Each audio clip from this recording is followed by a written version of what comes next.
Selamat datang di channel kebanggaan kita semua. Jangan lupa subscribe, like, agar selalu ada semangat dalam mencari inspirasi saat bercerita.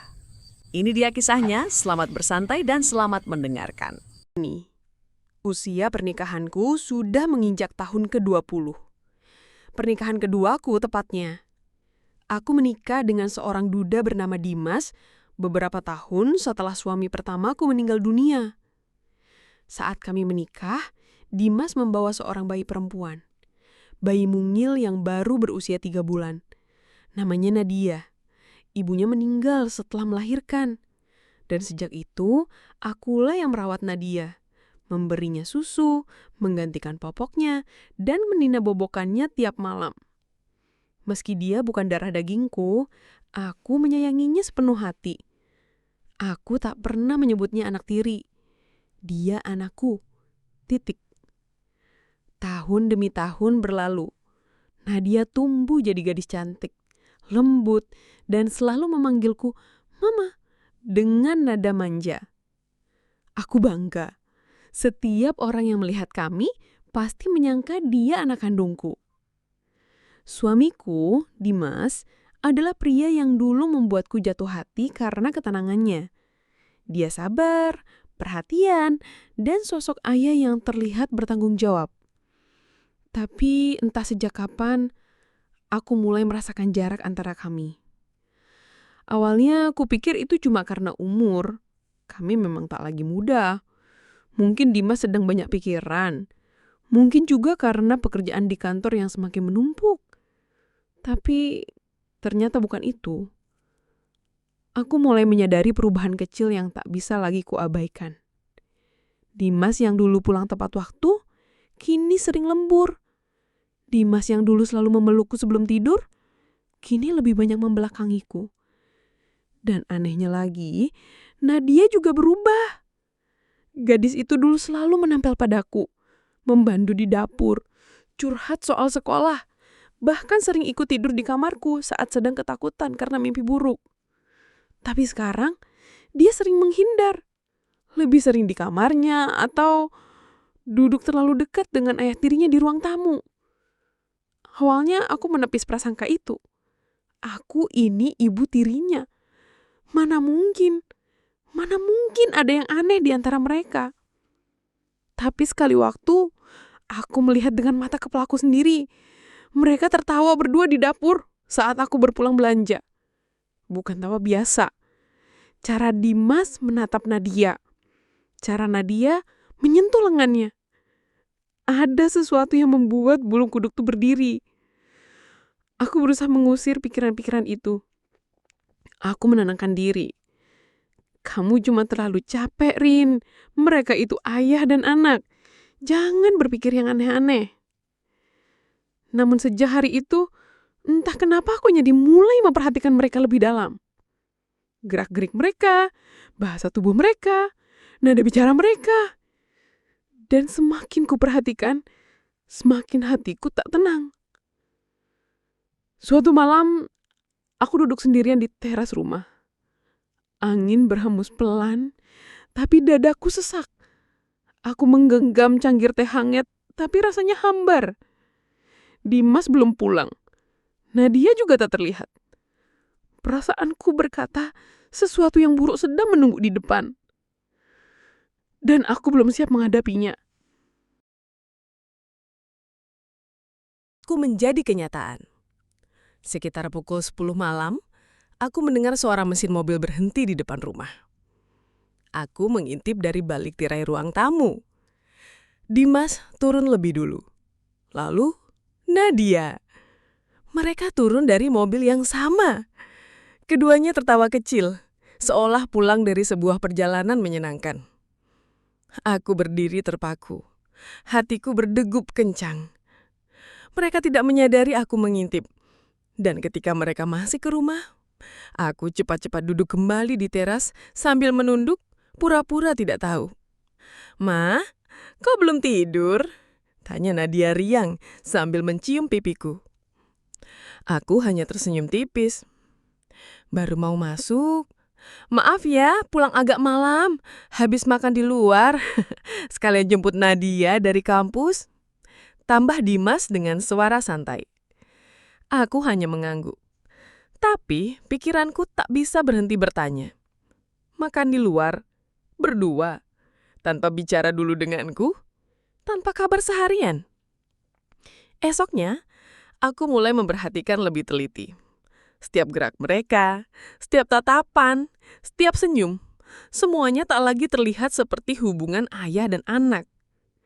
Kadang, Dimas membela Nadia dalam hal-hal kecil. Seperti saat Nadia menolak membantuku di dapur, Dimas malah tertawa dan berkata, "Biarin aja, dia capek habis kuliah, mama aja istirahat." Padahal dulu Dimas justru selalu mengajarkan disiplin dan kerjasama di rumah. Hari demi hari, aku seperti menjadi asing di rumahku sendiri.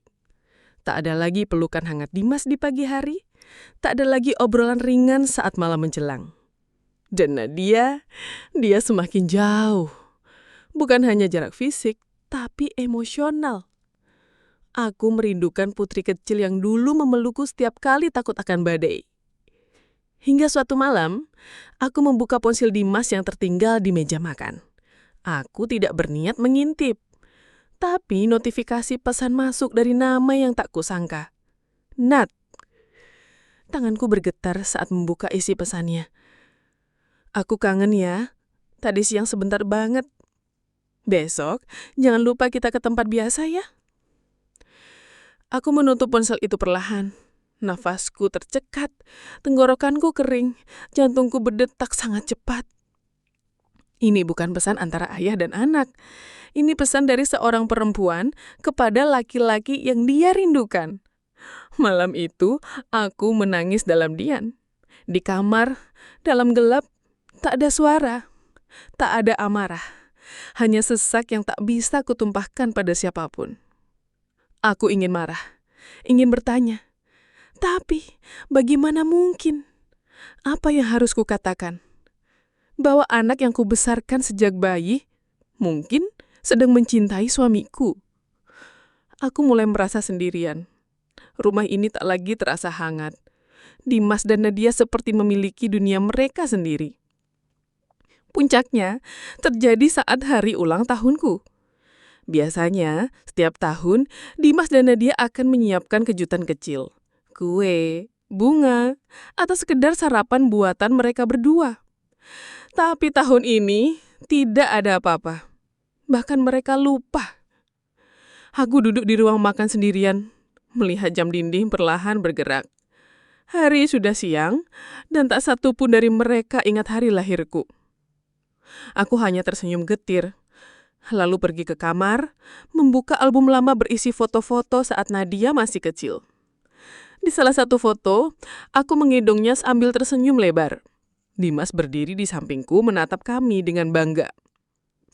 Air mataku jatuh. Apa salahku?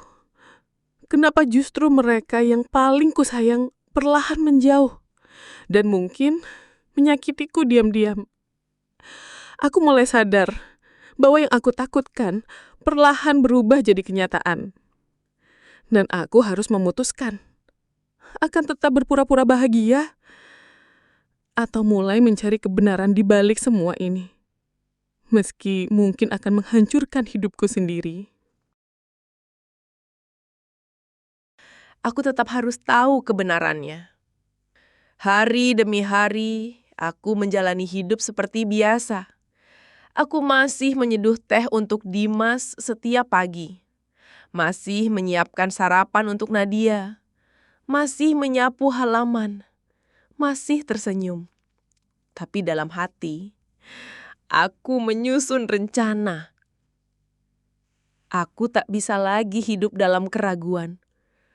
Aku harus tahu apa yang sebenarnya terjadi di belakangku. Suatu malam, aku pura-pura tertidur lebih awal. Tapi sebenarnya aku menunggu. Menunggu momen ketika rumah mulai sepi. Saat langkah kaki mulai terdengar sayup di lantai bawah. Jam menunjukkan pukul 11:15 ketika aku mendengar suara Nadia turun ke dapur, lalu tak lama pintu depan terbuka pelan. Beberapa menit kemudian, suara mobil terdengar menjauh. Tanganku dingin, nafasku berat, tapi aku tak gentar. Keesokan harinya, aku meminjam ponsel keponakanku yang jago IT. Aku hanya bilang ingin menghubungi seseorang secara diam-diam. Lalu aku sewa jasa pengemudi online untuk mengikuti Dimas dengan satu permintaan. Jangan terlihat dan catat tempat tujuannya. Sore itu Dimas pamit keluar kota untuk rapat. Tapi beberapa jam kemudian, pengemudi yang kusuruh mengabari. Dimas berhenti di sebuah hotel, masuk bersama seorang gadis muda yang sangat aku kenal. Nadia. Aku terdiam.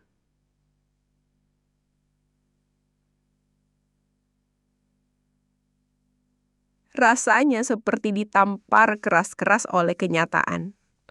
Tangisku pecah, tapi tidak keras. Justru tenang. Terlalu tenang. Mungkin karena hatiku sudah terlalu hancur untuk menjerit.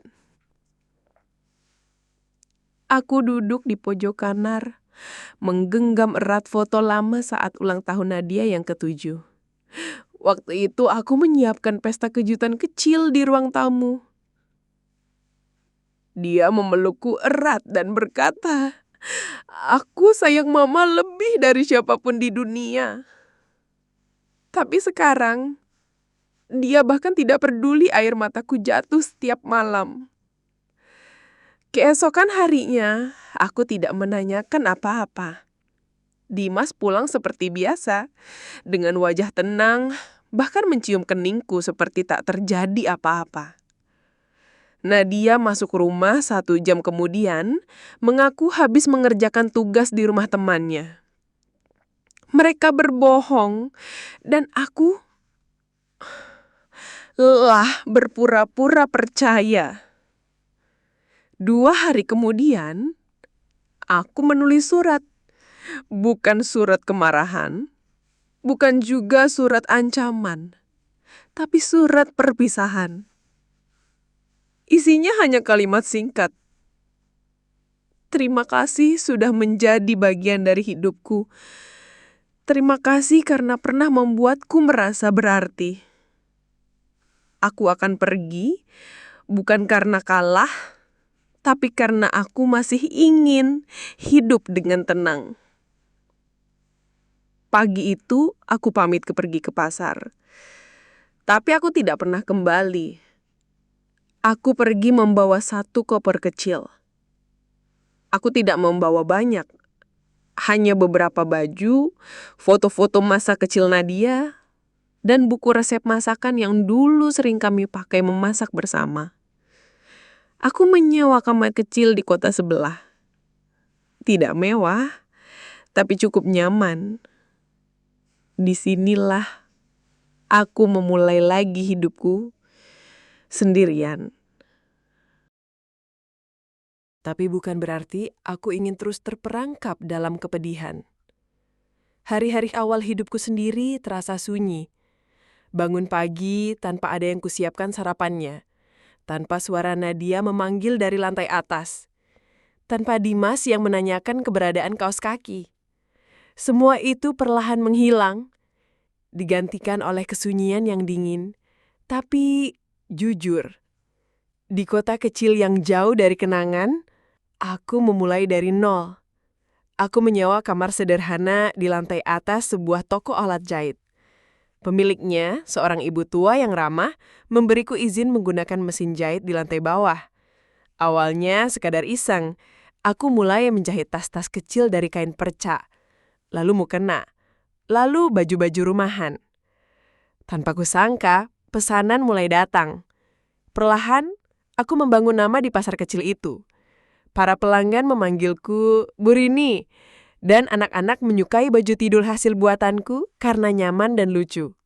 Untuk pertama kalinya setelah sekian lama, aku merasa hidupku milikku sendiri. Tanpa pura-pura, tanpa topeng, tanpa pengkhianatan. Sementara itu pesan-pesan dari Dimas dan Nadia masih terus berdatangan. Tapi aku belum siap membuka satupun. Bahkan sekedar membaca pun aku tak sanggup. Hingga suatu hari, seseorang datang langsung ke tempatku. Nadia. Dia berdiri di depan kiosku dengan wajah yang sangat berbeda dari gadis yang dulu selalu tersenyum percaya diri. Wajahnya pucat, matanya sembab, dan tubuhnya tampak lebih kurus. Aku hanya terdiam. Tanganku berhenti menjahit. Dia membuka suara pelan. "Ma, boleh aku bicara sebentar?" Kami duduk di bangku kayu tua di samping toko. Awalnya hening, lalu air matanya jatuh satu persatu. "Maaf, Ma. Maaf banget. Aku nggak tahu kenapa aku bisa sejauh itu. Aku kilaf. Aku jahat. Tapi aku benar-benar nyesel, Ma." Aku menatap matanya. Tak ada kemarahan, hanya getir yang membeku di dada. Dia melanjutkan. Suaranya parau. "Setelah Mama pergi, semuanya hancur, Ma. Ayah berubah. Rumah jadi dingin. Aku pikir aku bisa bahagia, tapi ternyata enggak. Aku malah kehilangan semuanya." Aku menarik napas panjang. "Kamu tahu, Nak, rasa sakit itu bukan karena aku yang ditinggal, tapi karena kamu yang pergi. Padahal aku yang membesarkan kamu. Kamu yang selalu aku peluk saat demam. Kamu yang aku ajarkan baca Al-Quran. Kamu yang aku ajak keliling pasar setiap weekend. Kamu yang kusebut anakku sendiri." Nadia menangis makin kencang. "Aku tahu, Mah. Aku tahu. Aku jahat." Aku memejamkan mata. Ada luka yang tak bisa sembuh, tapi juga tak pantas diwariskan. "Aku memaafkan kamu, Nat. Tapi aku tidak bisa kembali." Dia terdiam. "Aku sudah menemukan damai di sini. Aku nggak benci kalian. Tapi aku ingin hidup yang tenang. Tanpa kebohongan, tanpa pertanyaan, tanpa rasa takut setiap membuka pintu rumah." Nadia menunduk. Mungkin menunggu pelukan. Mungkin berharap aku berubah pikiran. Tapi aku tetap duduk diam. Dalam keheningan itu, aku hanya ingin dia tahu bahwa aku ikhlas. Walau hati ini pernah diremukkan. Sebelum pulang, dia berkata pelan, "Kalau suatu hari Mama berubah pikiran, pulanglah. Rumah itu selalu terbuka." Aku hanya tersenyum, lalu menutup pintu tokoku perlahan. Bukan untuk mengusir, tapi untuk menjaga ruang yang susah payah kuperbaiki. Ruang di dalam hatiku sendiri. Namun, setelah pertemuan itu, ada sesuatu yang berubah dalam diriku. Bukan luka yang sembuh, tapi pemahaman baru. Bahwa dalam hidup, kita tidak bisa menghindari rasa sakit, tapi kita bisa memilih untuk tidak tinggal di dalamnya selamanya. Aku tak pernah membalas pesan dari Dimas, juga tak pernah lagi bertemu Nadia setelah hari itu. Tapi diam-diam, aku sering memandangi foto masa kecilnya yang masih kusimpan di dinding kamar.